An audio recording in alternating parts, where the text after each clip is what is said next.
ചികിത്സയിൽ കഴിയുന്ന ഫ്രാൻസിസ് മാർപ്പാപ്പയുടെ ആരോഗ്യനിലയിൽ നേരിയ പുരോഗതിയെന്ന് റോമിലെ ജെമല്ലി ആശുപത്രിയിലെ ഡോക്ടേഴ്സ് അറിയിച്ചു. അപകടനില തരണം ചെയ്തിട്ടില്ല എന്നും ചികിത്സയോട് മാർപ്പാപ്പ നല്ല രീതിയിൽ പ്രതികരിക്കുന്നുണ്ട് എന്നും വിദഗ്ധ സംഘം അറിയിച്ചു. ഇതാദ്യമായാണ് വാർത്താസമ്മേളനം വിളിച്ചു ചേർത്ത് മാർപ്പാപ്പയുടെ ആരോഗ്യനില സംബന്ധിച്ച വിവരം മെഡിക്കൽ സംഘം പുറത്തുവിടുന്നത്. 88-കാരനായ ഫ്രാൻസിസ് മാർപ്പാപ്പയെ ഈ മാസം 14-നാണ് ബ്രോങ്കൈറ്റിസ് ലക്ഷണങ്ങളോടെ റോമിലെ ജമേലി ആശുപത്രിയിൽ പ്രവേശിപ്പിച്ചത്. ഇരു ശ്വാസകോശങ്ങളിലും ന്യൂമോണിയ സ്ഥിരീകരിച്ചതോടെ ആന്റിബയോട്ടിക് ചികിത്സയാണ് നടത്തിവരുന്നത്. എന്നാൽ മാർപ്പാപ്പ അപകടനില തരണം ചെയ്തിട്ടില്ലെന്നും ചികിത്സ ഫലിക്കാൻ സമയമെടുക്കുമെന്നും ജമേലി ആശുപത്രിയിൽ നടത്തിയ വാർത്താസമ്മേളനത്തിൽ ഡോക്ടേഴ്സ് അറിയിച്ചു. ന്യൂമോണിയ ചികിത്സയോട് മാർപ്പാപ്പ നല്ല രീതിയിൽ പ്രതികരിക്കുന്നുണ്ടെന്നും അണുബാധയിൽ കുറവുണ്ടെന്നും ഡോക്ടർ സെർജിയോ ആൽഫിയേരി വ്യക്തമാക്കി.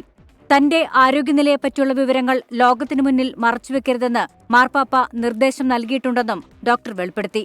മാർപ്പാപ്പ പതിവായി ഭക്ഷണം കഴിക്കുന്നുണ്ടെന്നും നല്ല മാനസികാവസ്ഥയിലാണെന്നും രാത്രി നന്നായി ഉറങ്ങിയെന്നും നർമ്മബോധം ഇപ്പോഴും നിലനിൽക്കുന്നുണ്ടെന്നും വത്തിക്കാന്റെ ആരോഗ്യ ഓഫീസിലെ പ്രധാന ഡോക്ടർ അറിയിച്ചു.